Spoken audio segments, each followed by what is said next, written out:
there you hear it on the grid as we are back here at Atlanta Motor Speedway in Hampton, Georgia. The cars firing up their engines here on the grid. If only we had a closer camera, but this is pretty much the best we got. So the cars will now roll off. Let's try to get a bit of a different camera that I can try and find here. I guess we'll go with this one, but now we will get into the starting grid for this race, beginning with the number 3 Toyota rookie Dylan Baum, who scores his second Super Speedway pole of the season with a 31.435. To his outside is going to be the number 64 Chevrolet of Darcy Ford, who has been getting a lot better in recent races after a bit of a rough start to the year, so good stuff there from the 2021 champion. And then on the next row right here, we got Corbin McCauley, who has won 3 races in a row here in third place in his number 17 Chevrolet. To his outside, making a return after being absent last week, the number 6 Ford of Justin Belmonte, the rookie, starts alongside him. Again, it's just kind of the McCauley-Belmonte thing kind of continuing back after we saw it in the first couple races.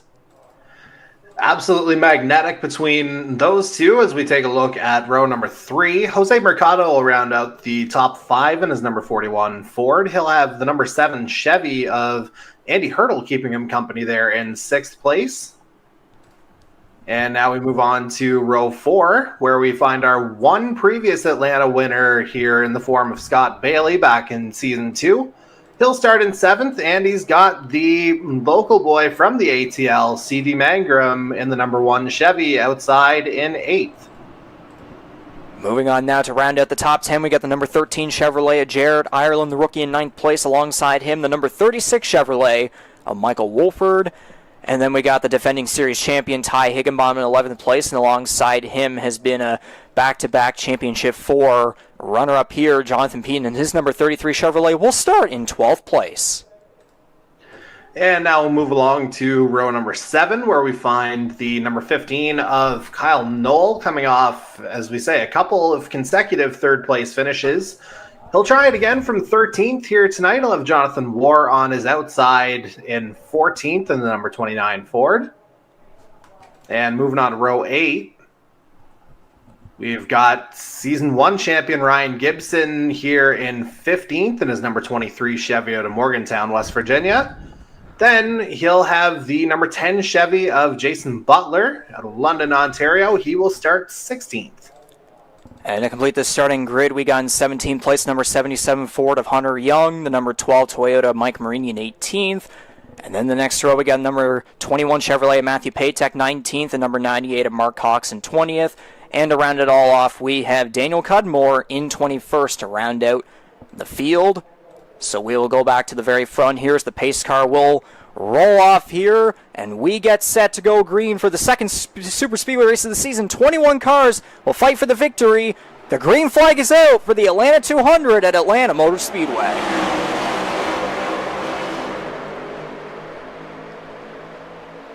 And while you get the leaderboard up, looks like a fairly clean start, especially for that inside line. There looks like they're getting a nice little push. Dylan Baum immediately extending that lead out. It looks like the inside is the place to be here so far. But, you know, you're getting 3 wide. You got to watch for that line, though, that lower line. We'll talk a little bit about that over the course of the big crash! Immediate trouble. Already! That's not going to go. That's not going to go well with the drivers to begin this one. Ty Higginbottom's in this one. Justin Belmonte back there. There's also Darcy Ford. And Michael Wolford's also in this one. Oh, boy. So some of the names you mentioned there, I wonder, did that start a little bit closer to the head of the field here? Be interested to see another look at that. I'll try to go back just a little bit more so we can get maybe a bit of a better angle here. Yeah, there we go. They were 3 wide. 4 just not clear. He and Higginbottom make contact, and then there they all go. Andy Hurdle with a hard hit into the outside wall. And there's 4 there as well. It goes right back into Belmonte. Oh, geez.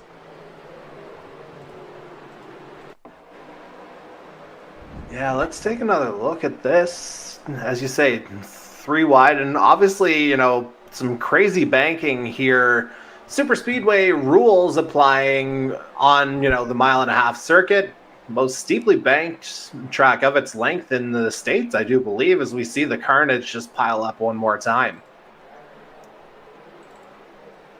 And that definitely could have collected way more of the field in that one, because if you do look back, I'm trying to see if we can find a good car that we can look at here. Like, there's the view of Mark Cox. Like, look at all those cars on the inside go to the apron and avoid this one. This could have definitely been a lot worse, but still 6-7 cars, however it may be there, that is still not very good. Oh my. And I mean, yeah, there are fast repairs in play. I don't think they wanted to be used that fast, so to speak. Yeah, that was definitely the one concern right there. Yeah, I was talking to the drivers there through race control before before they started their engines. I was just hoping that we couldn't go from one extreme to the next, because again, yes, we did have those a crazy number of cautions back in season 1 on the older layout. So we are definitely going from one extreme to the next. So yeah, there were about 6 drivers right there that will, or some of them may be taking on fast repairs. Maybe some of them might not have enough damage to try and take one of those on. Maybe they'll try and stay a little bit more patient as the race goes on. But yeah, again, on only lap, we didn't even complete a full lap, and already the field going around about mid-pack there. Just Ty Higginbottom, Darcy Ford, just not clear right there, really. Yeah, obviously, we talked about the new layout potential for something like this to happen. Obviously, we were about to elaborate on not, really getting onto the apron over the course of the evening. And obviously, byproduct of that, a little less room to operate out there on the track. So 3 wide may have been ill-advised at best, especially in the early going. Almost 4. Especially, the thing you keep coming back to is you can't win the race on lap 1. You can sure as hell lose it. Exactly.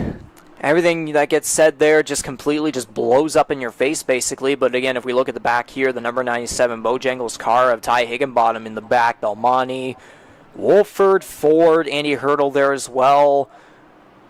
Daniel Cudmore is back there too. I wonder if maybe he may have had some form of involvement, because I could have sworn I saw 6 cars involved in that one. But we'll try to forget about that one, because it was pretty early in this one. So the pace car will come off a turn 4 right there, and the field will come back around. Hopefully we can try and get a bit of a green flag run going towards the end of stage 1, which is lap 30.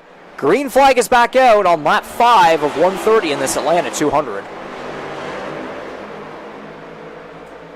Yeah, let's try her again. Indeed so, and Dylan Baum and Corbin McCauley will be side by side there as the field comes through turns 1 and 2. Bailey right behind Baum. Pushing behind McCauley there, I believe, was Jared Ireland.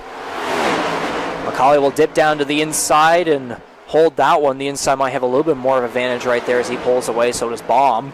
Ireland will pull in down to the inside now. Close racing right there between Scott Bailey and Jose Mercado. There's Ryan Gibson, CD Magrum right behind there as well. They're trying to keep a bit of a high line going. Gibson kind of dipping towards the apron a little bit right there.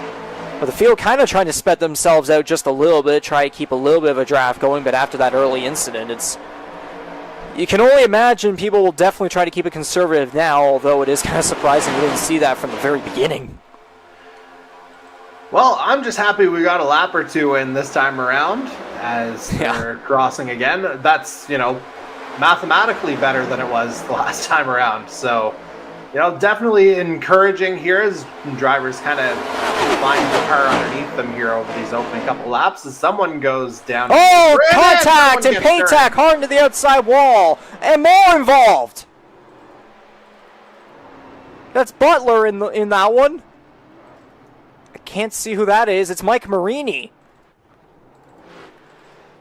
Daniel Cudmore on the apron there as well. Oh my. Yeah, not a whole lot of room to operate out there. I mean, you see, the multiple, lines, so to speak. But, close quarters, These drivers don't really give a whole lot of room. These things happen. Go back just a little bit more right there, and we can take a look at what happened. Okay, it looked as though it was a bit of a checkup, and then there was the contact there from Jonathan War, and then up ahead, we'll eventually get to Butler and Marini in just a couple seconds here, but we'll go back as the cars are going through turns 1 and 2. Trying to see if we can get a fair camera angle of this one. But yeah, there was some checkup there, and then just not clear. And then there goes Butler and Marini into the wall. Paytech hits the inside wall as well. Butler's been involved in both of these so far. That is a frustrating start, to say the very least. Indeed it is, and I want to see if we can maybe... It happened there, and then, yeah, just no braking there from Marini whatsoever. Yeah, okay, so it was the thing with Gibson, then War just didn't brake either. He just kept his foot on the accelerator, and 2 hard hits right there for him, and then, of course, Marini and Butler getting involved in their own shenanigans as well.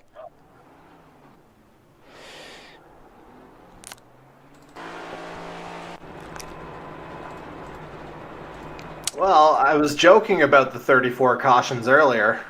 Maybe I shouldn't have. Were you saying stuff there, Jason? Nope.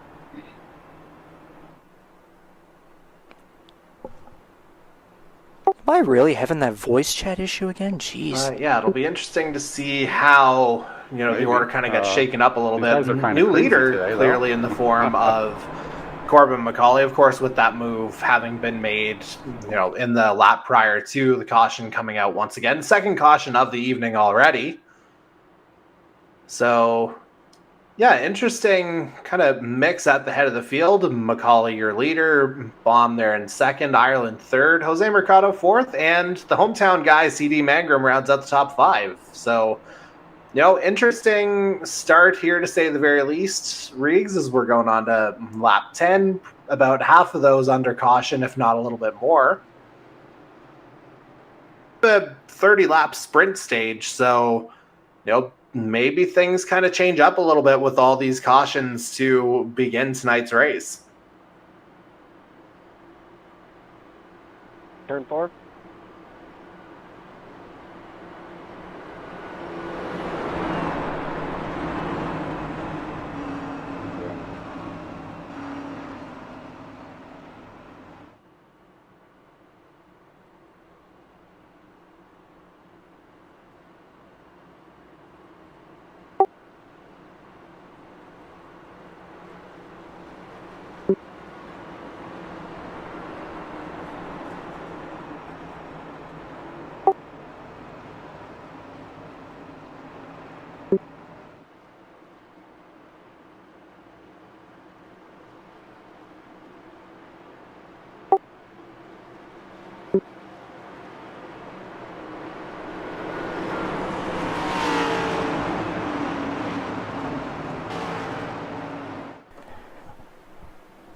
Sorry about that little bit of a silence there, folks. Just trying to figure out some technical difficulties and communicating with some drivers right there. But we will get back to the green and try this once again.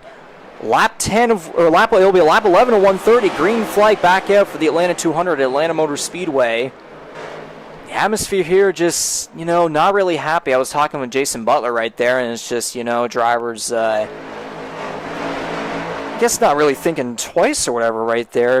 Not really trying to keep it too clean. I guess aggressive would be a term to use. Although if you don't want to be professional, then you could literally say anything about what's happened here so far. But anyways, in the lead right here, we got Jared Ireland, Dylan Baum, the 2 rookies here who were both up front back at Daytona. Again, Dylan Baum won the pole at Daytona as well. He's been kind of I guess we can call him a super speedway king in a sense. There's Jose Mercado in third place, being a little bit aggressive himself. Baum sliding up almost in the middle of the group right there, but he'll stay behind Jared Ireland. Mercado up to the outside. McCauley falls back from first to the inside after getting a solid jump there on the start. Oh boy, we got Hunter Young just hit the wall right there, but he's able to keep his car going.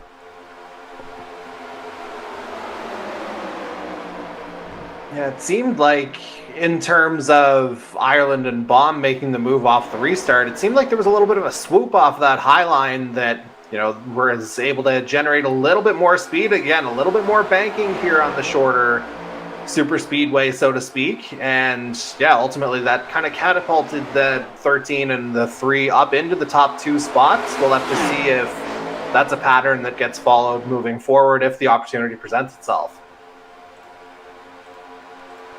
For sure, for sure. Still got double aisle stuff going here as we will eventually be halfway through the first stage of this Atlanta 200. The outside line now prevailing. Here's Baum getting a push from Jose Mercado. Mercado's going to dip down to the inside. He's not clear!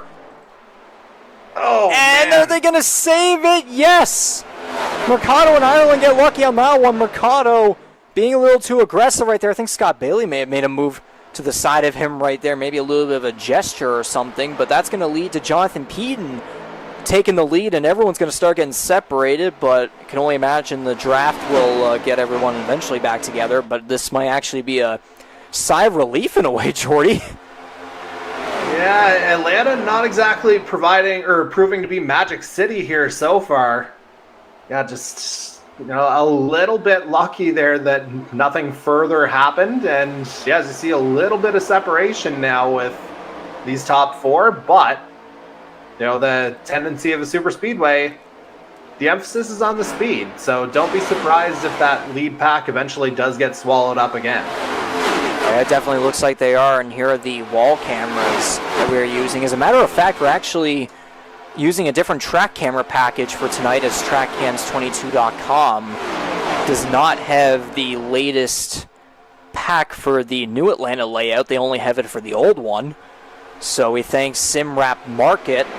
We thank them very much. Jason Butler was the one that was able to find the package, as originally it looked as though we were just going to use the basic iRacing cameras, but we got a lucky angel there in Butler, so we appreciate both Butler and SimWrap Market there with providing these cameras, of course. But trackcams22.com, of course, thank you as per usual for your cameras.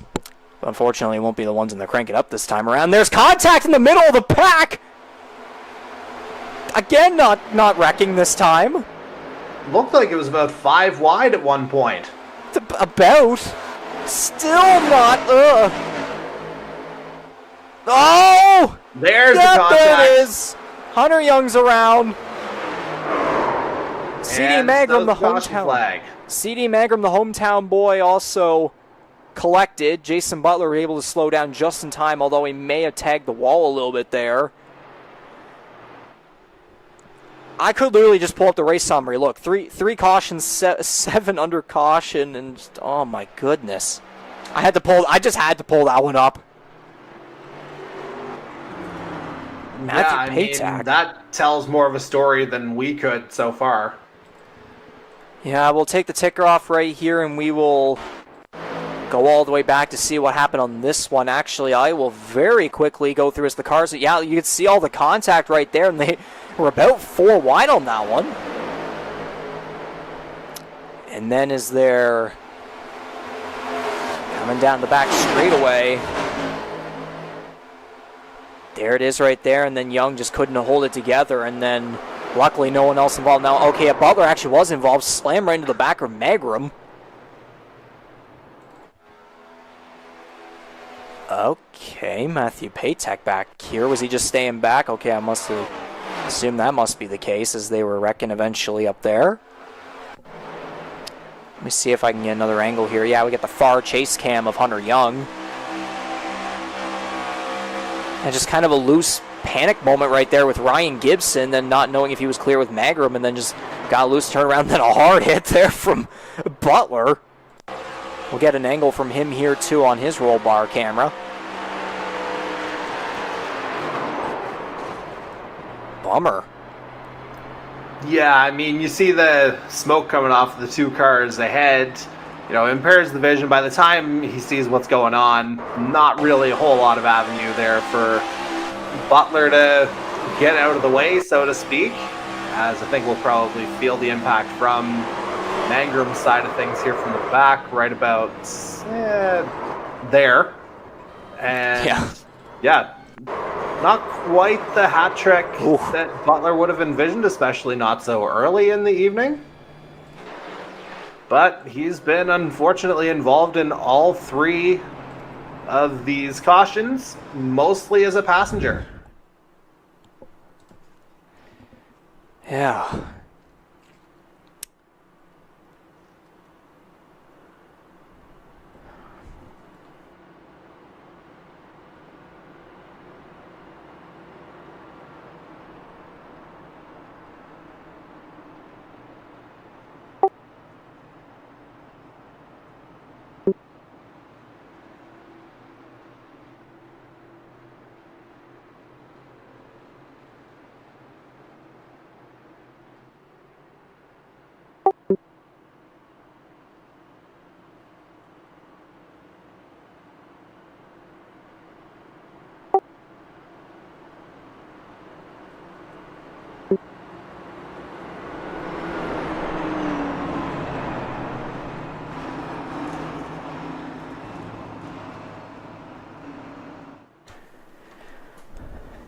And get ourselves muted just for a little bit right there. Again, just talking with Jason Butler there, of course. And yeah, just in his words, not a happy camper. I can only imagine you could say the same thing about pretty much the rest of the field here, as this first race on the new Atlanta layout just has not been fulfilling expectations in a way. I'll say in a way. I would assume that'd be the most appropriate way to put it, because we're going to be coming to 9 laps to go in this first stage out of, again, it's 130 laps. And yeah, I was just saying to the drivers, don't try to win at lap 1, but just so far, just kind of seems like that, you know? Ugh. Yeah, again, tighter confines, higher speed, you kind of figure something like that might happen. But again, it's very stop-start nature. As we go for another start, I will let you take it from here. Thank you very much, Jordy, and that is the green flag there for 9 laps to go in the first stage. As the cars roll through turns 1 and 2, Jonathan Peaton on that inside line getting pushed by Dylan Baum. McCauley will eventually get a run here from Kyle Knoll there on the high side. He and Higginbottom are really going at her right there on that high line behind McCauley.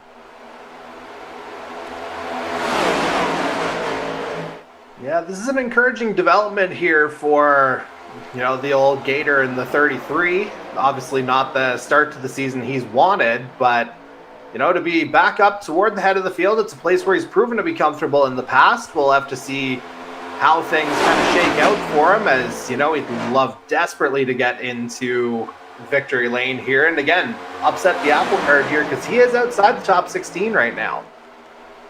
Indeed he is. Still side by side there through turns 3 and 4.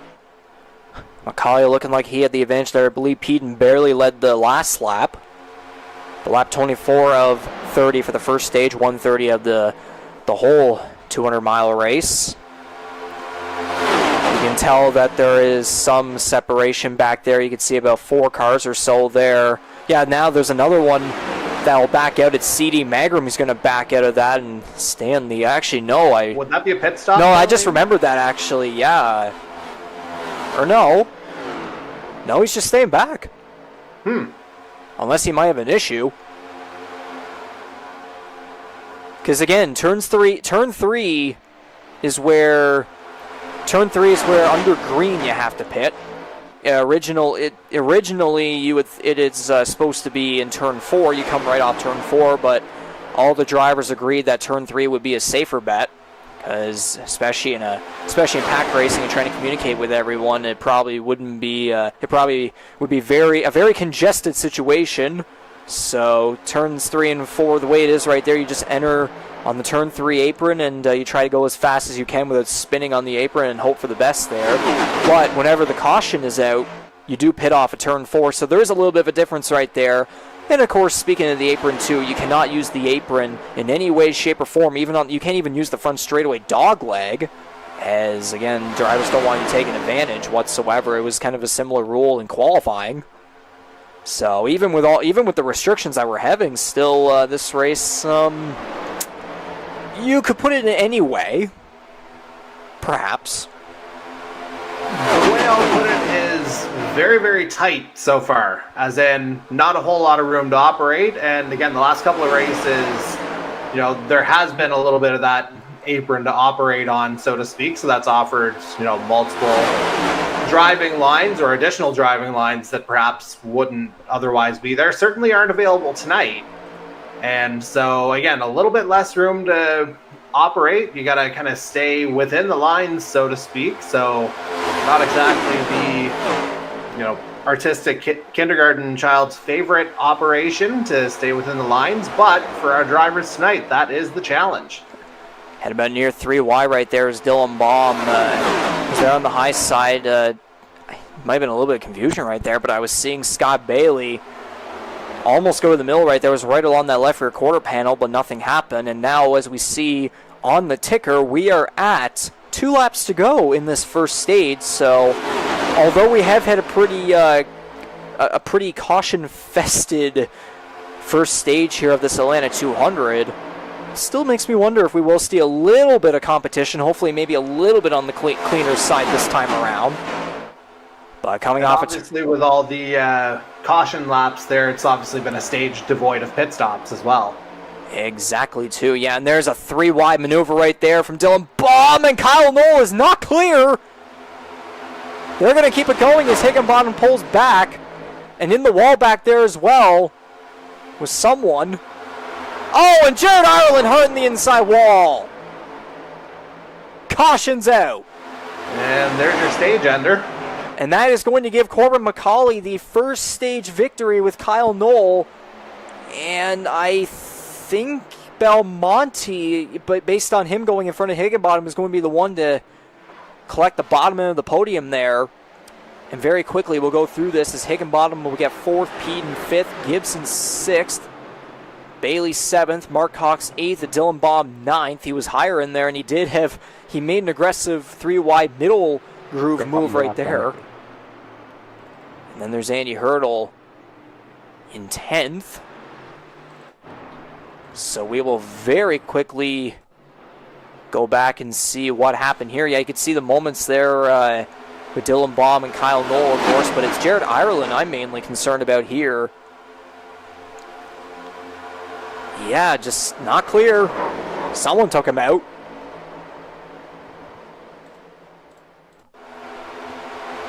Yeah, it'll be interesting to see another look here. Is this kind of Ireland's chase cam here, so to speak? Maybe Hurdle gets him, yeah. Yeah. Bit of an odd one right there. I'm going to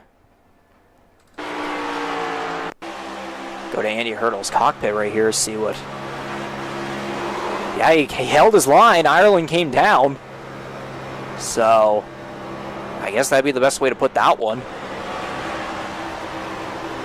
We'll go back to here now with Dylan Baum, who went 3-wide through the middle here. And yeah, he and Mercado make contact. And then, of course, back here, we'll get the cockpit view as Ireland goes for his spin. Hard in the wall. Even Mercado had a bit of a wall tap in that 3-wide situation as well, but obviously was able to keep it going in the right direction. Indeed so, and now we have a bunch of cars there on pit road. Trying to go all the way back here to see... do we have a... We do have a pit lane... We do have pit lane cameras here. A little far back. But you can kind of tell maybe a little bit what's going on here. We'll... as the cars will eventually roll off, we'll take a look. Here's a little fun camera that we take advantage of here. McCauley off first, Knowles second, Belmonte third, Higginbottom fourth, Gibson, then Peden, Bailey, Cox, Marini, Hurdle, and then the rest is history right there. And the field will go double file now, so we will be going green this time by. The lights on the pace car look to be off. It'll be lap 34 of 130 whenever we begin the second stage. And looking at that, let's take a look at, or actually no, I'm not going to do that one just yet. Let's look at the weather info for this race. It's a partly cloudy day here at Atlanta Motor Speedway in Hampton, Georgia. 29 degrees Celsius air temperature, and then we got a track temperature of 56 degrees Celsius. That is a hot track. Yes, sir. Living up to the Hotlanta name. Although I would say the one thing that might be hotter right now than the track, some of the tempers. Yep, that is indeed a way to put it right there. 1% humidity, the wind speed around 10 kilometers an hour there, wind direction going north. But as the cars will roll through turn 4 here to begin the second stage, hopefully we'll get a little bit of a cleaner roll through. The first stage was 30 laps, second stage will be 40, and then the third one will be 60. So as the cars roll off turn 4 here through this front straightaway, green flag is out for stage 2. McCauley getting a good jump right there. And off they go. Yeah, that's a really big jump. He's going to get swallowed up. Yeah, just immediate separation there. I don't know if the rest of the field was just caught napping there or whatever happened, but again, it lasts all of, 2 turns in the back straight. Yeah, and there he is, McCauley getting swallowed up, and I just saw a car back there, Dylan Baum, along the apron. He's going to go to pit road, entering a little bit fast. Oh. And that's not a good entry for him. That'll definitely be maybe a penalty on that one. But as we head right back... An interesting time to come in, though. Like, right off of the restart, I wonder if maybe there was just something that was off to begin with, or whether there was an actual penalty that had to be served. I'd be curious to learn a little bit more about this stop. I do wonder what might be going on there. He is remaining in his pit stall now, a lap down. You can see Jared Ireland now passing through. 2 laps down. He's staying in his pit stall. Huh. Yeah, hopefully it's not a symptom of something more. Perhaps a disconnect. Hopefully not. But again, that would be a very sad development, so to speak, for tonight's pole sitter. Although I do think I just saw him emerge from pit lane. No, maybe not. No, there he goes. There you go. Hey. And probably plows the pace car. Yeah, what else is new? Not surprised by anything else anymore in this one. But yeah, lap 37 of 130 here. Of 70 when you count only the stage here. McCauley leading the way there on the high side, with Kyle Knoll and Ty Higginbottom there following behind second and third. About 4 cars right there in a single file line, and then it's double file with Scott Bailey and then Justin Belmonte, and then you got Ryan Gibson right behind. Jose Mercado in there. Inside line starting to fall back just a little bit. Maybe might get a Highline train going here. Something like that. There's Dylan Baum right there in the back, and then Jared Ireland just coming off of turn 4. Baum going through turns 3 and 4. And then there's Jonathan Peden now dipping down to the apron. If I can get to him on that time I'll screen. be curious to see if, again, it's not an early stop, because he came back up. Just kind of taking himself out of the realm maybe on that one. Wants to stay away maybe. And he did that from, I believe, 4th place. So, interesting development there from the 33. But yeah, he just this dipped below. might be a case where the long game is a little bit safer. Indeed so. He's still going back there, though, by the looks of it. Yeah, now he'll be caught up, too, with Paytech and Magra. Maybe that's the situation going on. Maybe he's trying to stick with them for the rest of the way. That's really interesting to think about. But top 3 remaining single file there on the high side, and then it's double file from about 5th backwards. Just kind of a highline pack going there, and then Mercado's going to eventually catch up along with Mark Cox and his number 98 Smarties Ford.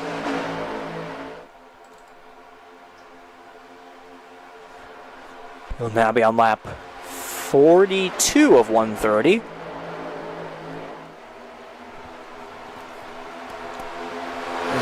I was going to say, I have an observation that I could give, but I dare not do it because I feel like I would maybe be jinxing things. At this point, anything's jinxed. Go ahead. Well, I was just going to say it's been, a relatively clean start to stage 2 here so far. Oh, no. You said anything.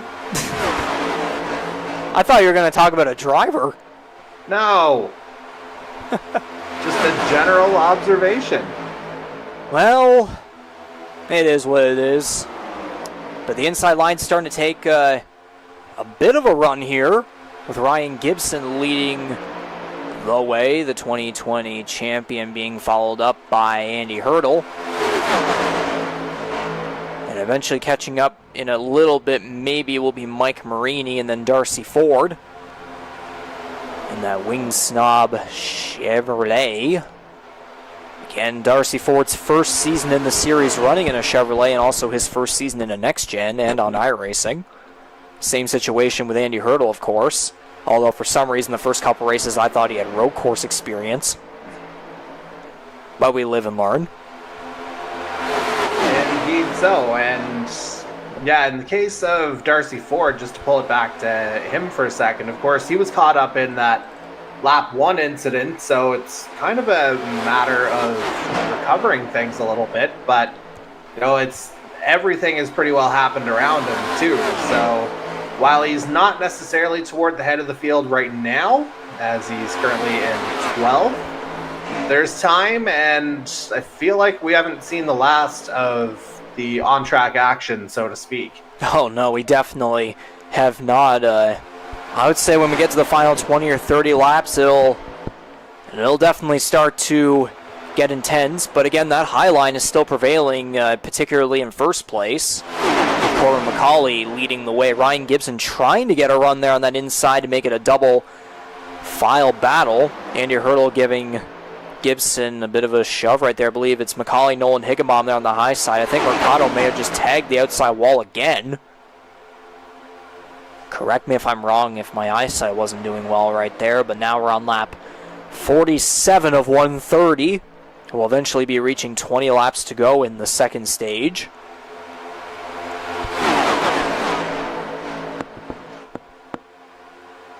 Yeah, I think it would be easy to argue, though, Riggs, that, by comparison towards stage 1, it seems like guys have kind of figured out where they can and can't go, and I dare say, even though it's still competitive, feels like things have settled down a little bit. Oh, and that's definitely a good thing, and I would think the drivers are probably blowing sighs of relief right now. Although that first stage is definitely not going to be forgotten when it comes to the post-race talks. Usually it's stage 3 where this stuff happens. Well, I mean, we did see that pattern earlier in the year early in the season after Daytona. Like, stage 1 would be the cleanest. And then it was kind of beginning around maybe halfway through stage 2 where stuff would begin, and then stage 3 was really when the stuff began. And then I believe it was Las Vegas when we had the second stage begin its chaos. But now this time around, it's pretty much all stage 1, and then for stage 2, we'll just have to wait and see on that one. But again, we were talking earlier about the possibility of Corbin McCauley maybe go for 4 wins in a row. I mean, he was able to get 3 in a row, which has never been done in series history. But we haven't seen a guy do 4 now. So, again, out of all drivers, it wouldn't be surprising. But at the same time, though, I go back to his post-race interview, and he was saying, like, it would not be surprising if there was, like, if we had a crapshoot go on tonight. Hopefully that's a professional word to say. But for sure. But now, as I'm talking about that, maybe the broadcaster jinx did happen in a way there, as Kyle Knoll, the rookie, the top rookie in the stand in both the regular points, the overall points, and now in the rookie points as well. That number 15 Toyota is now leading the way over McCauley, and they're approaching a lap car here. That looks to be Dylan Baum.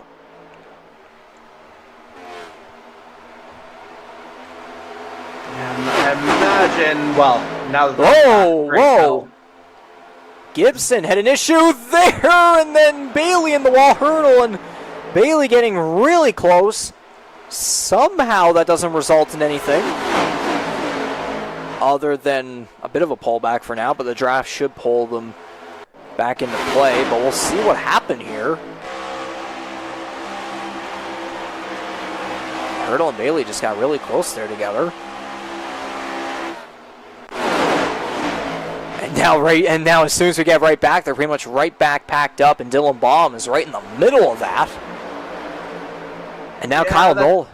An awkward situation for the lap car because obviously, they want to be kind of out of the way, but I mean, there's a lot of cars there, not much room, and ultimately, even though you're a lap car, you're still trying to run your own race too.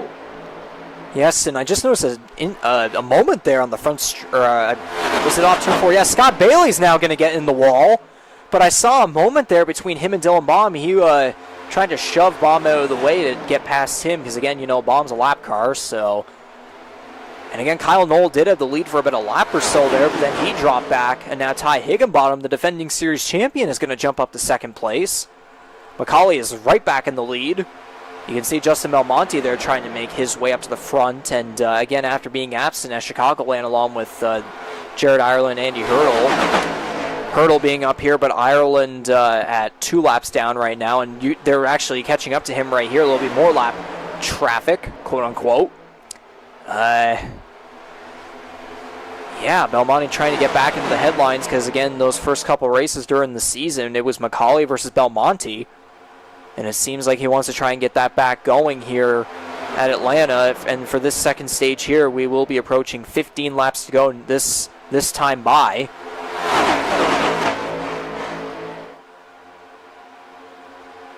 Yeah, it seems like things have gone a little bit cleaner here this time around. You said that, and then a couple laps later, we had shenanigans. Oh no! Like I was about to say, more room to operate on the straights. I didn't even have the words out, and things happened. Yeah, basically. But Ireland actually right in front of this inside line here. Maybe he'll try and help them out in the wow. It could either be a help or it could cause them to just fall right back. Because we are winding down with this second stage, but if Ireland was on the lead lap right now, he would be going for the lead here potentially. But again, it's just McCauley, Higginbottom, and Kyle Knoll going at it here. Belmonte every now and then getting on the low side of him, as you can see right there. Although it seems on the front straightaways, like those corner exits, Knoll takes the advantage on that high side. And again, the high side is usually the preferred line for a layout like this. And Ty Higginbottom just tapped the wall right there coming from turns 3 and 4. But he's able to keep his car going. Dropping back just that tiny bit, but he's going to get a draft right back behind McCauley as we're now on lap 58 of 130. Yeah, and we talk about the high line here. Very high line, 28 degrees of banking, as a matter of fact, at this newly configured Atlanta Motor Speedway. And reading, obviously, a little bit narrower as well, down to 40 feet from 55. So, again, that's where the kind of super speedway component comes into play. And, chaos has ensued here so far. I think with the drivers, that probably would be an underestimation. But, again, if Jared Ireland was on the lead lap right now, he would be leading the way. But as a matter of fact, even though he is not on the lead lap and he's 2 laps down, he has actually helped this inside line prevail and get up to the front. Because Justin Belmonte, it's the McCauley and Belmonte headline coming right back in this one. We might see that here at the end of the second stage, although Ty Higginbottom and Kyle Knoll might try to figure something out as this main pack comes through turns 1 and 2. Ireland now right in front of McCauley. So we'll have to see what happens here. And you can see a bit of a pack going on all the way back here with Hunter Young leading the way over CD Magram, Matthew Paytek, Daniel Cudmore in there as well. Seeing some movements up here, but that's just them being double file. But again, going back to them, this pack is just trying to keep it a little, or I wouldn't say a little, but definitely a lot safer. Not the worst idea in the world. No, not at all. I mean, these guys that we see back here, a lot of them, we do know them as conservative guys, especially a guy like Daniel Cudmore, Series and Network founder. And it seems like there's a bit of stuff going on here as Ty Higginbottom has fallen back. He's going through the middle. And we got a side-by-side battle going on between Belmonte and McCauley here. And I'm going to have to go back here just very quickly and check a replay out right here. Oh, McCauley actually got in the wall, and then Higginbottom went to the middle there. Noel went back on top right there. Yeah, McCauley slid up just a little too much. And again, Ireland still kind of blocking off that inside line right there in front of Belmonte, and Jared Ireland kind of wiggling a little all over the place here, but now we are at, I believe, 8 laps to go in the second stage, and we haven't had a single caution in this one, thank goodness.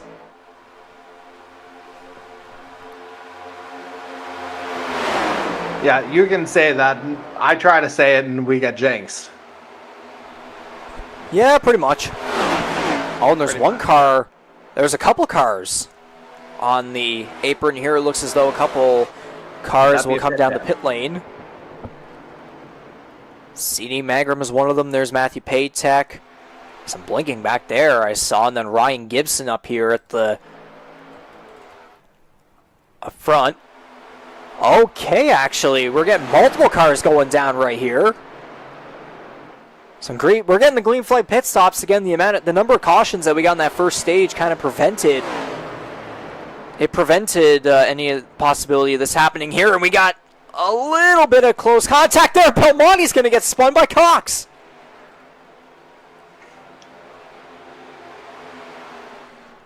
Yeah, just oh my! Here, Marini caught up in it now too. Oh my! We were that close to not having any contact. In a way, like a full spin there for this second stage, but no, we do get it here, and now we're going to see other cars dipping off onto pit road. Noel, Higginbottom, and I believe that's Butler, and then back there is Hunter Young.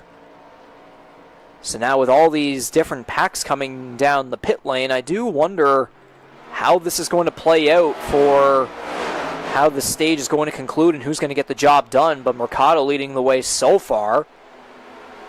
And that was aggressive, odd aggressive maneuvering right there. But Jose Mercado right now is all alone, about 5 seconds ahead of Scott Bailey. He's leading the way in this second stage. And, I mean, it wouldn't be the first time we've seen an alternate strategy ultimately come out in the form of a stage win. I mean, yes, Jose Mercado did a similar thing back at Auto Club where he stayed out, never pitted, went on to win a stage, and then stuff happened under the caution period. It did. Stuff did happen, running out of fuel and then getting help when help wasn't supposed to be done there. Supposed to be towed. But, yeah, good old post-race shenanigans going on there. But Jose Mercado still leading the way. Everyone else is a lap down. No, there's contact there in the back. McCauley and Ireland getting really close right there. I think I even heard on the other side of my wall here, McCauley having a bit of a reaction there. Mercado's now going to come down the pit road. And so he'll still be leading the way, though, because, again, those other cars, everyone else was a lap down.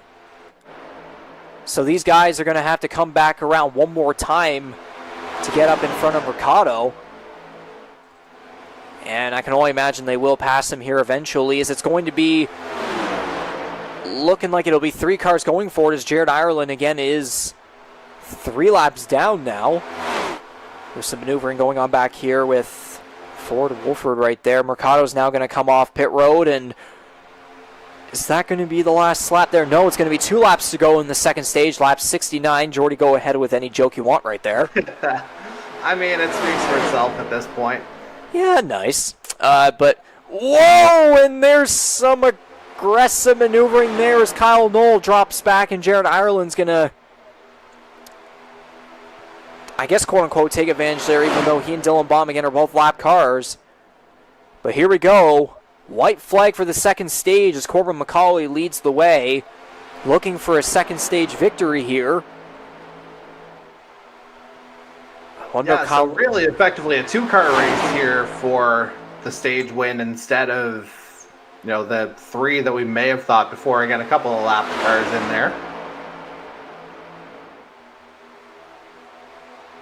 And so... then you'd have to think, Baum and Ireland, would they be fighting for lucky dog rights here? Maybe so. Ireland may have won that battle, but Corbin McCauley is going to get the job done and win the second stage. Kyle Knoll will get second, Ryan Gibson third, Ty Higginbotham will get fourth, Magrum will hold off Bailey for fifth, and then there's Andy Hurdle, I think, just barely beat Jose Mercado for seventh. Jason Butler's going to hold on for ninth. And again, for the instance that Butler's been involved in this race, again, he's got those 2 stage points, not too shabby there. And then Jonathan Peden is going to wrap up the top 10 and be the final driver to get that 1 extra stage point there. Wolford is going to fall short, so will Darcy Ford.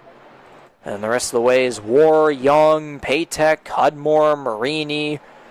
Definitely not the pace car. Belmonte, Cox, Ireland, and Baum. I believe Ireland will beat Baum for the lucky dog. So, yeah.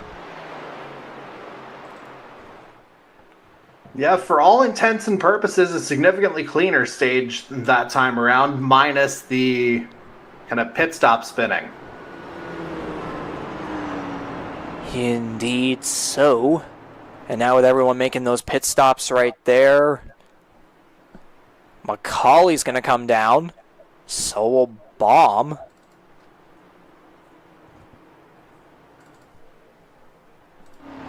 And you can see the camera there of everyone coming down. I think one car tried to come down the pit lane right there, but they may have missed it. I couldn't tell who that was.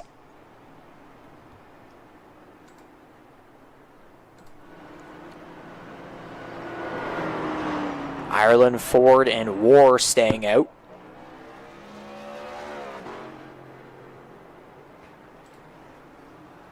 And again, we talked about Darcy Ford being involved in that lap 1 collision. This not a bad time to try and regain track position, it has to be said. Unless he was the one who unintentionally stayed out. Indeed so, as everyone comes off pit road right there.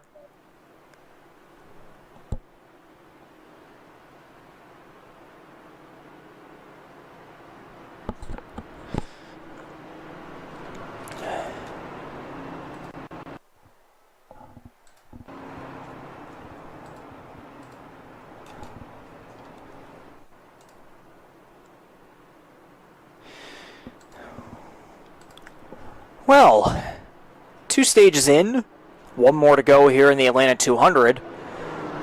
Jordy, any thoughts? It's been a tale of 2 different stages, to say the very least, as we've got, there's Darcy Ford coming in, so I wonder if he was the car that we were talking about that, couldn't quite get in before.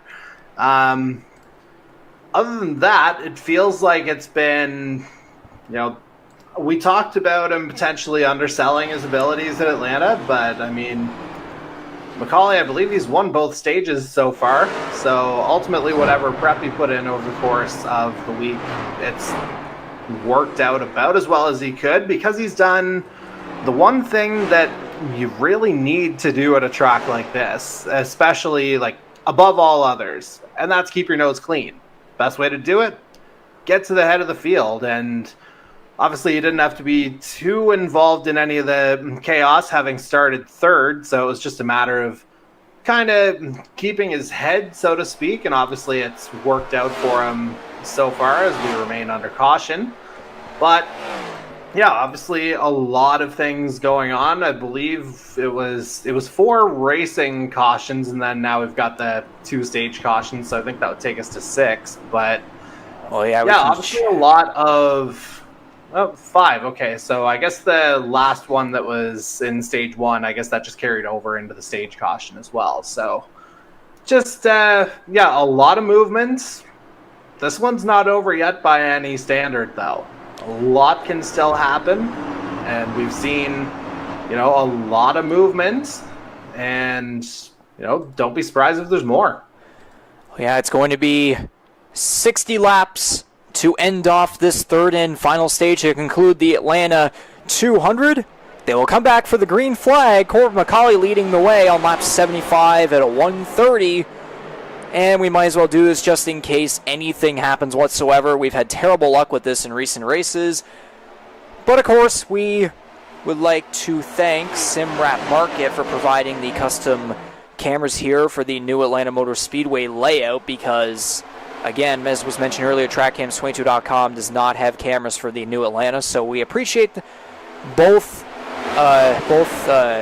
brands working with us, of course, to emphasize and enhance our broadcast, to make us look more professional, and to give our viewers a good, fun experience. And as I say that, I please don't wreck. We'll just get right into it. It is the SimWrap Market. Crank it up.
And so that'll do it for the Crank It Up right there. I'll re-emphasize just very quickly again, it is the TrackCams22.com Crank It Up, but of course we are using SimWrap Market instead, as TrackCams22.com does not have updated cameras for the new Atlanta layout. So again, we thank both brands for being involved, of course, with the Canadian Motorsports Network and the NASCAR Series for Season 4. And as we get right back into the racing action here, it'll be, I believe, now lap 83 of 130. Again, it's a 60-lap stage. I think we may have restarted with maybe, like, what, 55, under 55 to go or something like that. But 55, 56, yeah. Yeah, around there. But McCauley leading the way. He won both of the first. He won both of the first two stages. He's looking for 4 wins in a row. But again, there's still plenty of time for things to happen. Maybe we might get one more green flag pit window. We'll have to wait and see on that one. But look at this. The crowd might be roaring eventually here as the hometown boy, C.D. Magrum from Atlanta, Georgia, the reigning Rookie of the Year and the sophomore. He might want to put on a show here and become maybe like Dale Earnhardt Jr. here very soon. Yeah, I wonder if he's kind of poking the nose. No, he's going to stay up high there right now. I think that's probably the prudent move. Getting a bit of a push there from the back as well.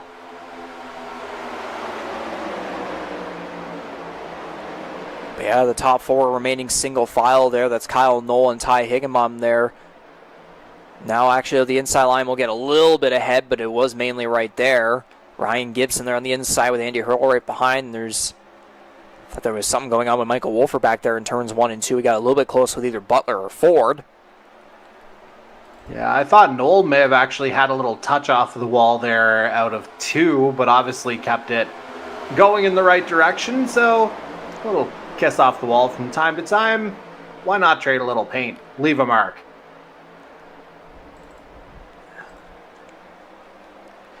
Indeed so, and Kyle Knoll and Ryan Gibson still going at the high line, really getting a good exit right there. We're going to get a little bit of 3 wide going there as Hunter Young got a really good maneuver right there, a good run on the high side, and then he's going to tap the wall. Broadcaster jinx, good lord. But yeah, Jason Butler trying to make his way up after being involved in what was it, almost every single incident, yeah, like 3 incidents in the first stage there, and there's a car disappearing, Jonathan Peden.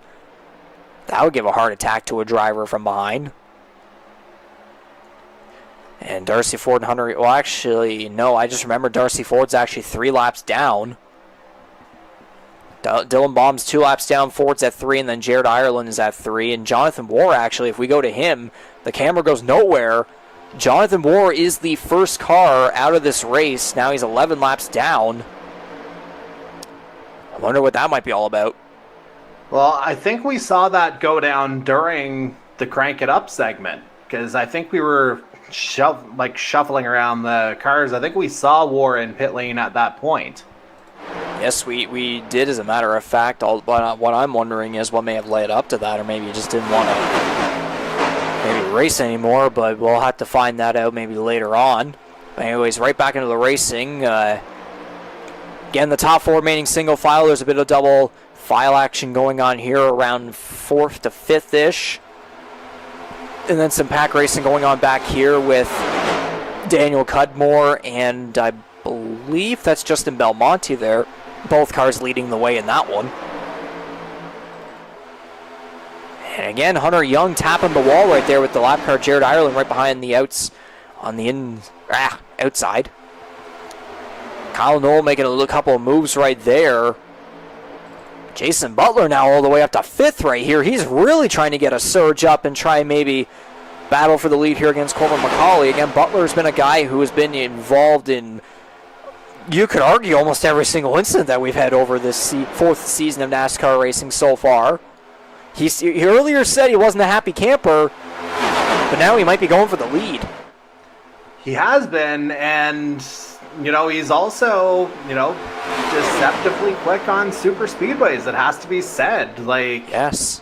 From seasons 1 and 2, he took pole in both of the Daytona, the second races of the year, not the season opener, but the night race at Daytona. Both seasons 1 and 2, when he needed to get inside the top 16, ultimately finished 17th both cases, but he's a guy that in the right slot, the speed is there.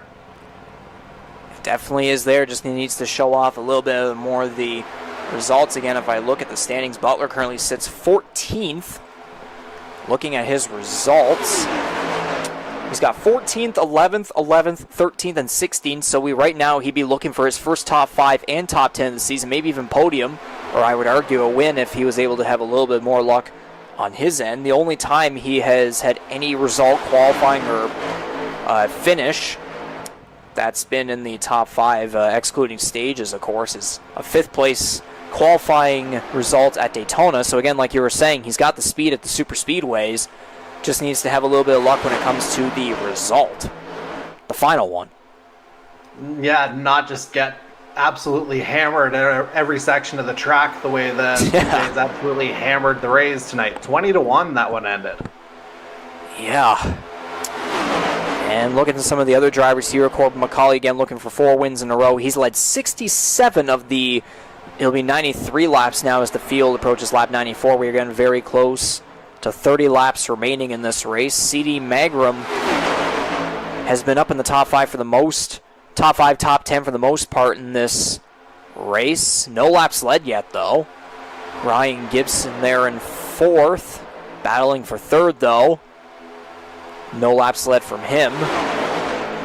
Kyle Noller. Yeah, the cars really swapping back and forth here on the leaderboard. It's crazy. I think Higamon might have just had a moment right there. Might as well spread the camera a little bit to get a better angle of that. But again, Kyle Knowles led 4 laps in this one. He's been remaining up front. Now again, he did, I believe, qualify a little bit back down. But now actually we're seeing a bit of a different story here. McCauley has dropped back. And now he's going to be the second car on the outside, and it's going to be Jason Butler and Ryan Gibson going at it for the lead. Is there any nostalgia here, Jordy? Not a whole lot of history between those two drivers. Certainly, Gibby had his moments in Season 1, the 6 victories that year en route to his Season 1 title. One of those was not at Atlanta, of course, but obviously, a couple of guys have been around from the beginning, potentially getting tangled up there, but it looks like Butler might be surrendering the lead here again, as looks like Corbin McCauley just took a break of about a lap and a half, and he's back up there, although CD Mangrum has just made the swap. I don't know if it was a full-on switcheroo there, but it's the Atlantic boy who's in the lead at Atlanta Motor Speedway. And finally, we have the hometown boy leading the way, but now McCauley's going to go right back to the inside. We're seeing a lot of maneuvers going on here as we are slowly approaching 30 laps to go in the Atlanta 200. So McCauley, I believe, if we go back to his driver info tab here, nice. It was nice there for a second, but now it's not going to be. Maybe it's a good thing we barely caught that one. Nice thing we caught that one, but nice. Yes, sir. Corbin McCauley, though, again leading the way. No surprise. Oh, now Magram's going to get the move to the inside. Ryan Gibson, Jason Butler just being patient. That Butler may have had a bit of a moment there, a bit of tire smoke on that high side. McCauley will now go to the high side. No, not going to work out there. Ryan Gibson's going to go low and maybe try to fight Magram for the lead if he can get a run through turns 1 and 2, and indeed he will. Ryan Gibson's going to try and take his shot at the lead. And again, remember, Gibson didn't have the greatest start to the season, but he's been very, very slowly making his way up to getting some good results. Yeah, maybe getting a little bit more comfortable. I'm not sure of his immediate experience on iRacing prior to this season, but a year away from it as well within the dynamic of this particular series. So it takes a little while to get reacclimated, which I think is probably a fair assessment, and I think he'd probably agree with that. But again, once he's comfortable, he's a guy who finds ways to make things happen. Indeed so. Oh, and there's contact! McCauley saves that one. Gibson slid up just a little bit right there, and now McCauley's going to be stuck in the middle as Butler's going to take advantage on the high side. Not what I meant by Gibson making things happen, for the record. Broadcasters jinx, and Butler, you may want to slide up just a little bit right there. That was a very close call. Again, remember at Chicagoland, McCauley and Scott Bailey going for the win. They got very close there, and through turns 3 and 4, there was contact, and McCauley about had his car partially sideways, almost fully, but he was able to save the car and come right back to him and then steal the victory away. Or I don't know if I would say steal, but I guess in a way you could say it like that. But McCauley's saving the car once again here. I mean, it's been all about moments of the race with him. We have had this with him here, and then now Butler getting to the wall right there. There's still contact, and around goes Darcy Ford. Multiple cars collected in this one. The caution is out. Paytack's involved. Kyle Knoll, Ty Higginbottom's in this one. With all the orange, I'd have to think that's Paytack in there too. Yeah, I said Paytack there as well. Wolfer might have gotten collected too. But that was bound to happen because there was a lot of aggressive maneuvers going on right there in that front pack. Luckily, it wasn't in front of the whole field. And whoa, Dylan Baum and Michael Wolford making contact there. I wasn't sure if that was a replay or live. I had to no, process that for a second. That was live. I wonder if something may have happened there at the end of the wreck. Maybe the two got collected at the very end there. I might want to see here if something happens unless we're just catching up. I think it's safe to say we can go back. Go back just a little more here. Yeah, Knoll just goes down to 4th and then hardened the wall, and then other cars get collected in that one. By others, it's almost like, well, it was close to half the field almost. Some varying degrees of damage there, to say the very least. And yeah, let's see what the follow-up is with Baum into Wolford here, because it looks like those two were in close proximity. Yeah, but nothing happened. And then they get to the front stretch, and whammo! What happened?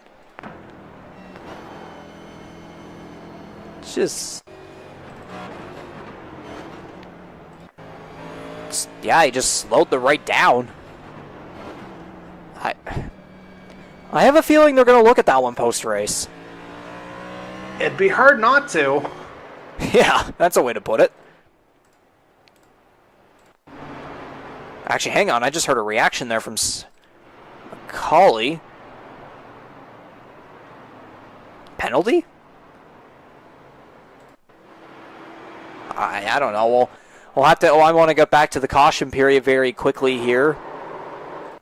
I was going to say, it's coming at a very interesting time here, because I'd have to think that we wouldn't have been too far away from that green flag pit stop window anyway.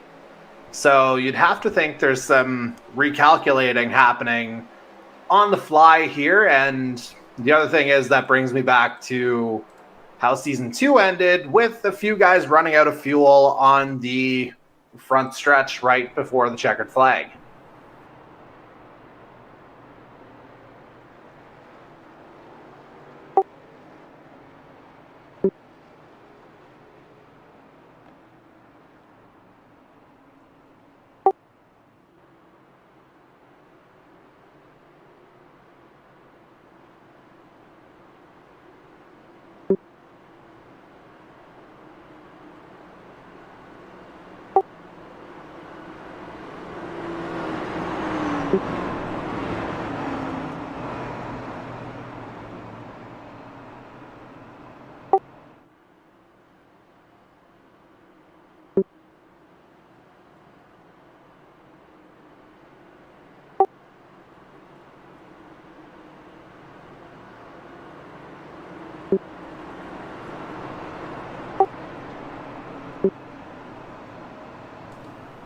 All right, so I was just in communication there with Jason Butler. What else is new with this race? Apparently the pace car wrecked under caution.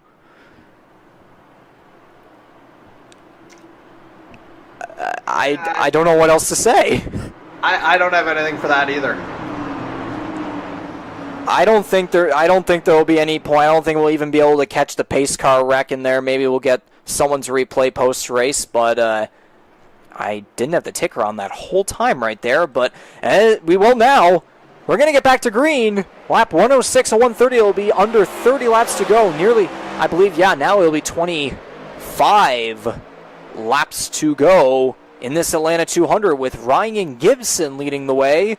A lot of maneuvers from the pit stops that just took place there that we did miss, but again, we were trying to figure out communications and what went on with that wreck. And aggressive moves right there from C.D. Magram and Corbin McCauley to the inside. Andy Hurdle will follow them. Mark Hawks as well on the inside there. There's some car back here. Kyle Knoll is going to get out of the trouble, and Gibson is going to go around with Higginbottom.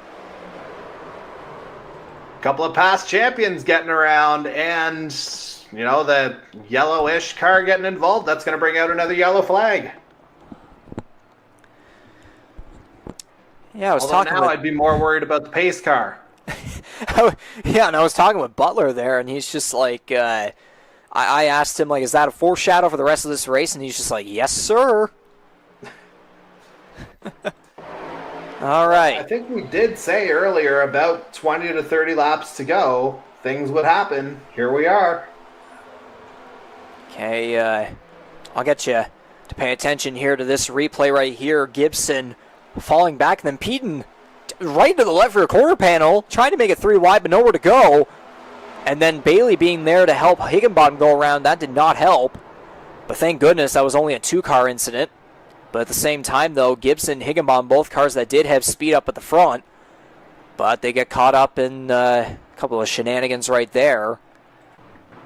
And again, stage 2 was practically caution-free. We did see an incident at the entrance to the pit lane. But again, it just seems like we're kind of getting that repeat of stage 1 all over again. Yeah, maybe not quite as extreme, and obviously a little bit more spread out with the stage being double the length, but still a lot of things happening. Indeed so.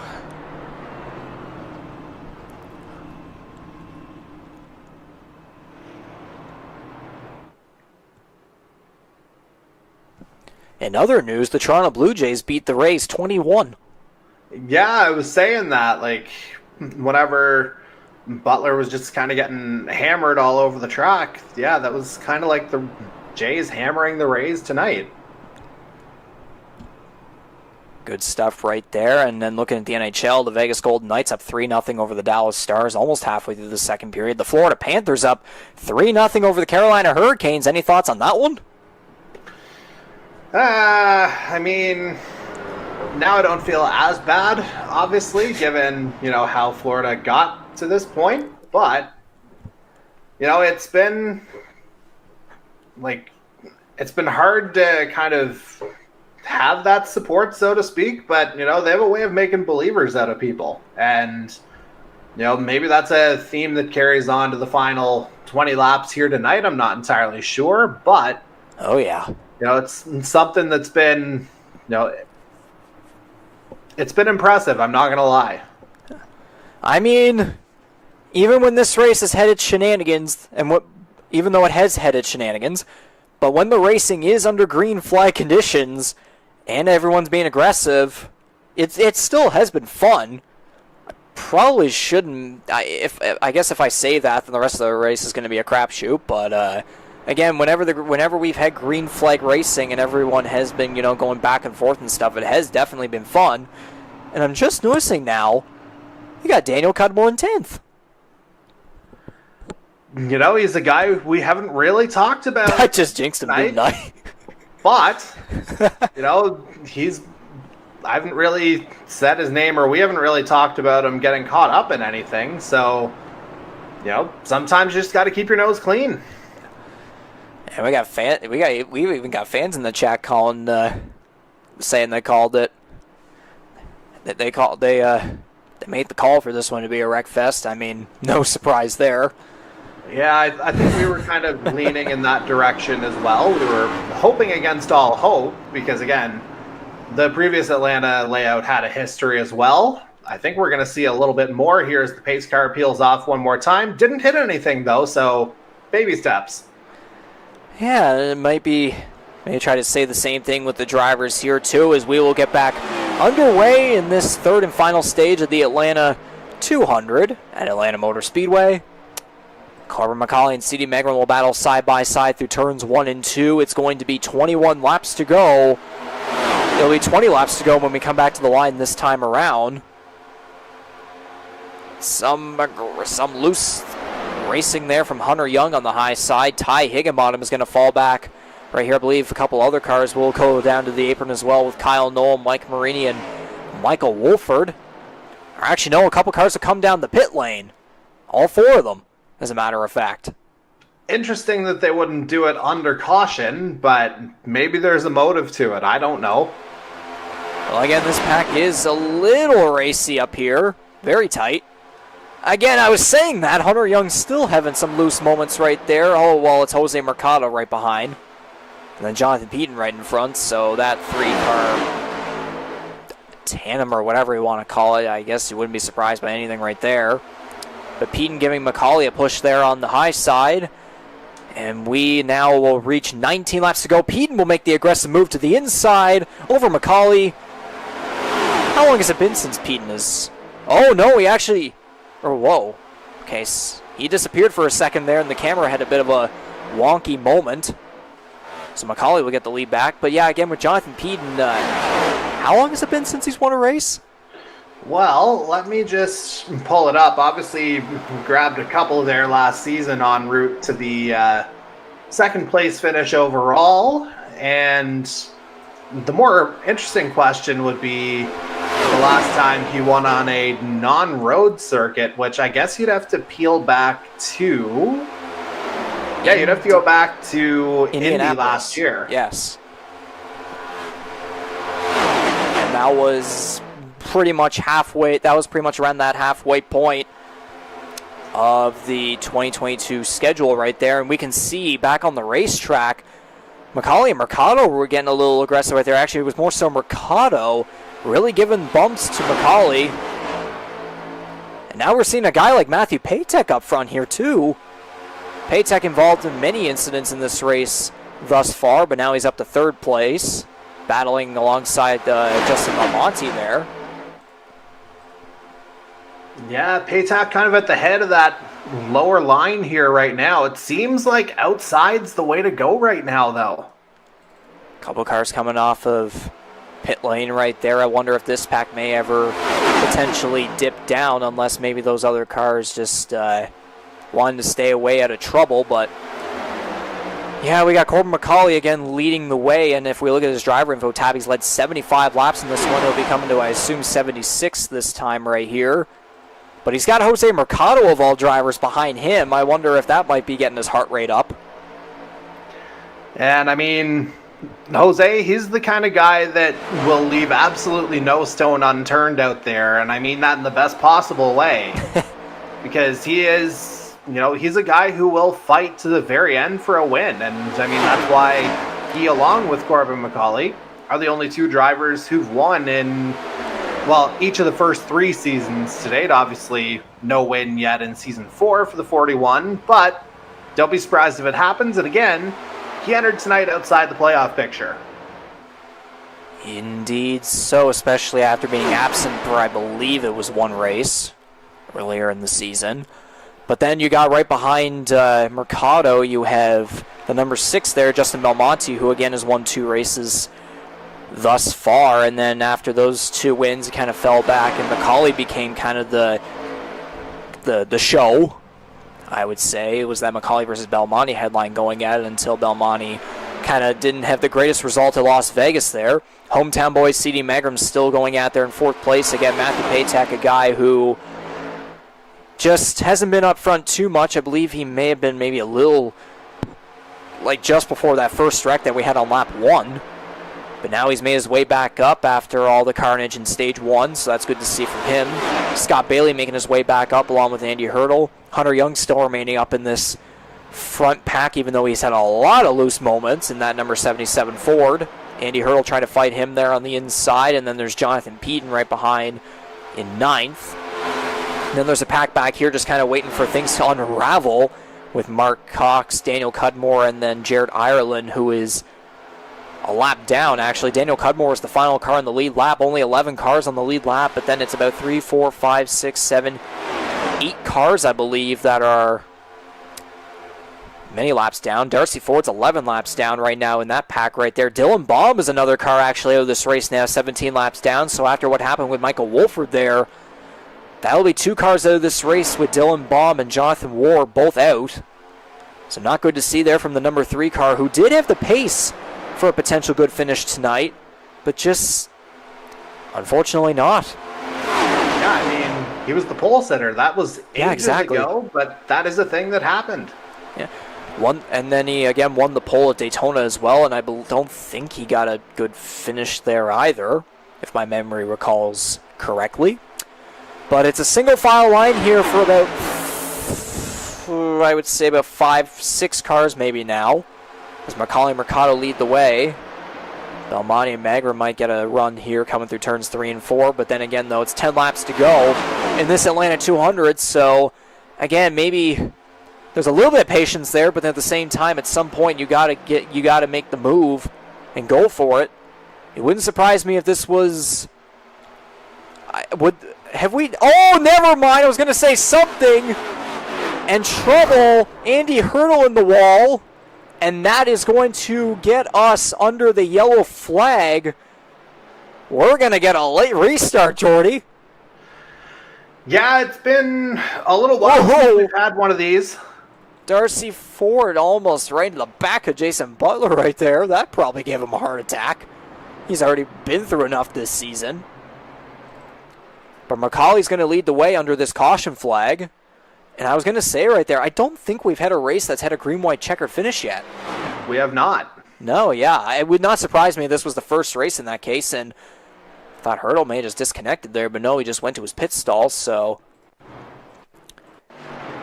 we'll go ahead and get a replay right here. Yeah, Young right down into Hurdle and just a hard hit for the 7. 7 getting spun by the 77 here, it would appear. You add another 7, and then it's right down to that 1. Yeah, that right front tire came right off right there. Yeah, it was 7 and 77, but there was no 777 levels of luck there for Andy Hurdle. That was very smooth, not going to lie. But yeah, just Hurdle goes down, then I don't know what to say about that. Well, maybe one more look here to formulate more of an opinion. Well, we'll look at Ford here because he had a close call with Jason Butler, I believe. Yikes. Yeah, that's close enough. Now we get another angle from right behind. Whoa. Wow.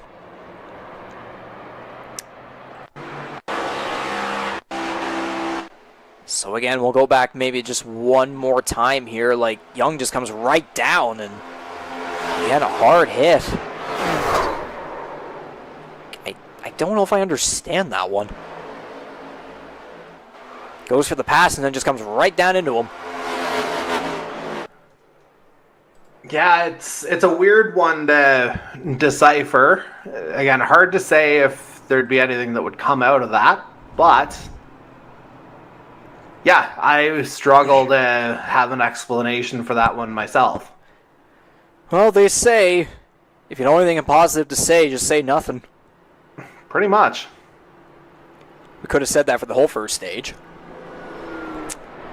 Yeah, I mean, right before this caution came out, I was going to say, like, the chances of this thing not having some kind of an incident would be like, oh, I don't know, a certain team blowing a 28-3 lead in the Super Bowl. It's not location-based, I swear. Okay, maybe it is. Anyways, and if we talk about location and that being relevant for any of these drivers in particular, the hometown boy of CD Magram is in third place as the pace car has the lights off, so it looks as though we will have a 5-lap shootout to solve this race, although it would not surprise me if we then went into like an overtime shootout. But yeah, Macaulay leading the way, looking for 4 wins in a row, and out of all tracks for the racing that we've gotten, it would be quite the surprise. It's like it's an imbalance right there. Like, it would be surprising, but it also wouldn't be. Like, it's just kind of both ends. And Jose Mercado in second place right there again. It's like you said earlier, Jordy. Like, he'll go for anything possible and he'll make any block that he wants to. If he feels he wants to defend himself, then might as well, especially at a track like this. Although I don't know if that will go. I don't know if that will be a very popular with the rest of the field, but we'll have to wait and see here how it plays out for him. And then again, Magram there in third, and then Matthew Patek in fourth.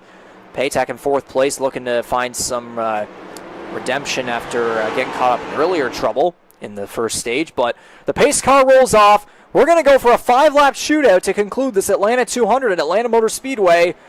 It wouldn't be surprising if we got at least one more restart, but we are back to green, and Mercado did not get a good start right there, as Paytech even looked as though he wanted to try and get past him.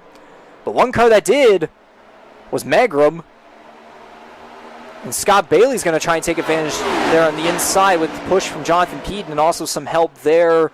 I can't tell who that is. I think it's Belmonte. But McCauley's now going to get a push from Magram there, but Scott Bailey's going to get a really good push from Jonathan Peden there. As they come off turn 4, there's contact right there. They're going to save it and keep it going. I think it might have been just a lost push there, Riggs. I don't know if it was necessarily contact. I think it might have been just, you know, Peden getting off of the back of Bailey. But yeah, I mean, it's the aggressiveness is going to start coming down. Here's Jonathan Peden, again, a back-to-back Championship 4 runner-up, and then you got the rookie and Justin Belmonte, who won Daytona and Auto Club. And look at the run here from Scott Bailey there on the inside. There's a chance Peden and Belmonte might get washed up here, but there's a lot of blocking, a lot of bump drafting going on. There's looseness there. And Peden's going to get loose. Oh, right back up. He's going to keep it going. CD Magram's going to take an opportunity. He's going to take advantage with a push from McCauley. Jose Mercado is going to get up there as well. And we're going to be coming to 2 laps to go in the Atlanta 200. McCauley to the inside. This is going to be good. Is Mercado going to do anything? Might give Magram a bit of a push on that high line, which seems to be dominant still. Those cars behind them are coming. So kind of defenseless. Those cars from behind are approaching very quickly. Are they going to make it back to the line? Here comes Scott Bailey to the inside. Mercado pushing Magram with Belmonte right behind. Off of turn 4. The white flag is out. Final lap of the Atlanta 200. Around goes up and over. And they're going to crash. A big crash on the front straightaway. Caution is out.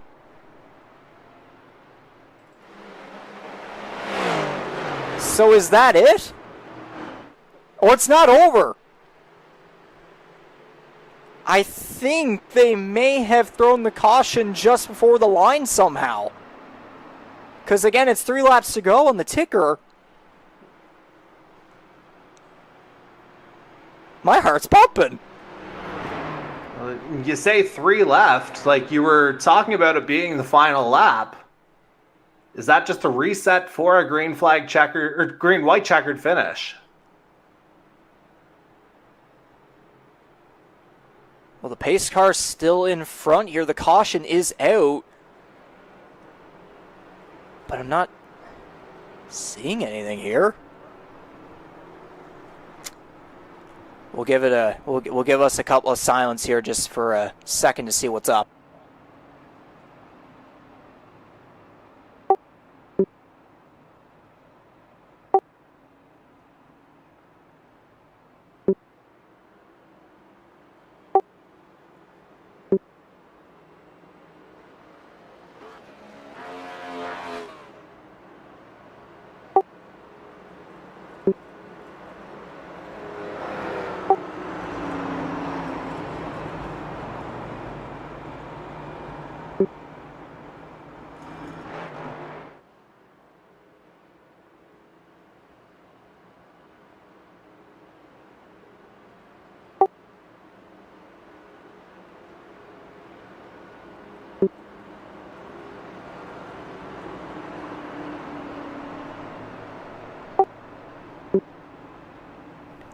So I have official confirmation. I mean, it's already, I guess it's self-explanatory here from the cars still rolling. They did not make it back to the line.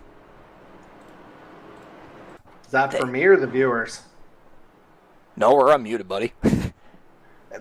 Yeah. Maybe say something. But yeah, again, like, let's go back to this. What a ride. No, they definitely didn't make it. Yeah, Magram there going for a tumble. Wow. And then you look at everyone up here and the whole field basically tearing it up. There was a hard hit for Jared Ireland back there. I think that safely qualifies as the biggest we've seen in Season 4, for sure. I mean, if we didn't make it back, like, yeah, like if you pause it right there. What a pause. Oh, that's a beauty. Oh, look at, yeah. Hang on. With apologies to CD Mangrum, of course. Yeah. What a pause. We'll get one more angle. Technically, you're not supposed to pause the broadcast there, but we'll get the flag stand view of this one. Wow.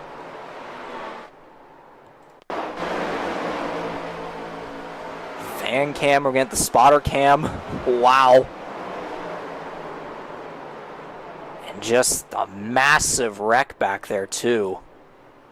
Good Man, Lord. I don't know which onboard I want to see the most out of that. We'll definitely get Magrum's cockpit view here. I mean, that one's a given. Good Lord.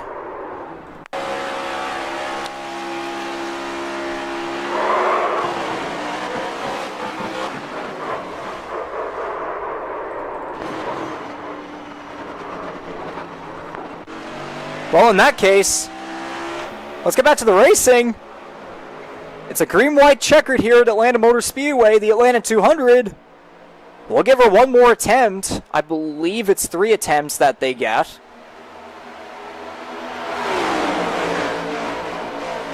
And this is a rather interesting dynamic here at the head of the field. Matthew Patak and Scott Bailey, 1-2. Typically, those two will often work together on track, but right now, every man for himself. And they'll be coming around here to the white flag. They will make it back. One more lap to go in the Atlanta 200. It's not as many cars as we saw there before that big wreck, but it's still going to be chaos here. I can only imagine. It's Patak versus Bailey versus McCauley. I wouldn't even leave out Mark Cox in this situation.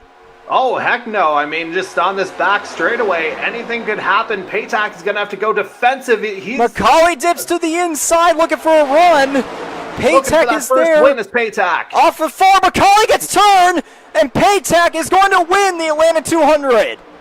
That is a long time coming for the 21, and I don't know how many times I talked about it over the last few weeks. He's knocking on the door. He's finally got that checkered flag in hand. Good for the 21 of Matthew Patak. How about that? And I assume that is his first career victory in the series? Absolutely it is, yes.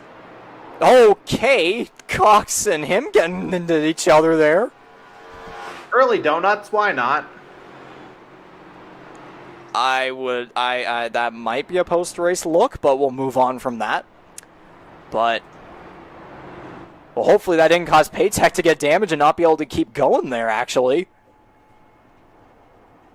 Hopefully. But we'll just talk about this anyways. The number 21 of Matthew Patak with his first career victory in the Canadian Motorsports Network NASCAR Series. It doesn't get any better than that. And finally, we have a winner that's not Justin Belmonte or Corbin McCauley. Yeah, and again, first time breaking through for the 21 of Matthew Patak over the course of 2+ seasons. Here, great to see some new blood. I'll be very, very interested to hear what you chat with him about post-race. There's a lot to choose from as he's going to go ahead and burn out. But taking a look at the recent form, I'm just going to pull that up on Sim Racer Hub. I mean, yeah, again, he had the 3rd at Auto Club, 2nd at Vegas. A couple more top 10s there the last couple of weeks, 8th and 9th. So, you know, he's been there. He's been sniffing around. He's gotten caught up in a couple of things as well. But ultimately, and heck, he even got caught up in a couple of things tonight too. But at the end of the day, he found his way to the checkered flag. He was able to kind of make the most of the situations around him. And yeah, Matthew Patak, you know, good on him for sticking it out right to the end. Indeed so, and we will take a look one more time here at the finish.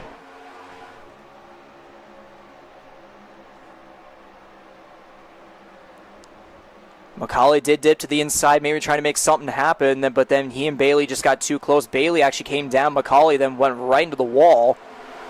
Kind of a repeat of a couple of weeks ago, except there was no time to make it up. Oh, and then he goes right hard into the pit road.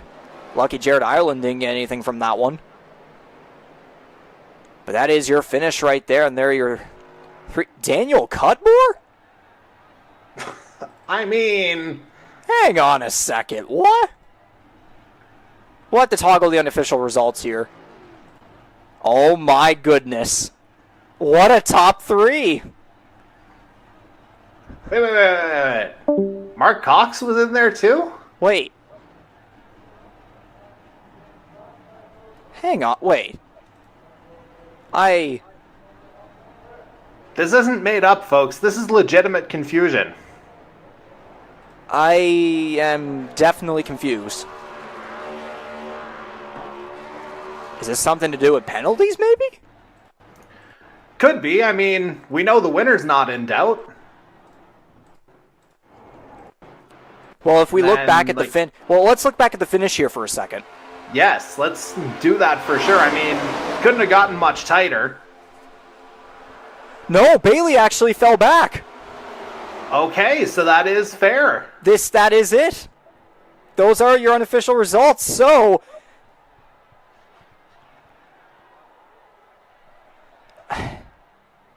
Matthew Paytak is your winner here at Atlanta Motor Speedway.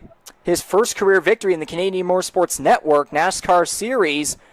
Mark Cox in the number 98 Smarties Ford is going to get second.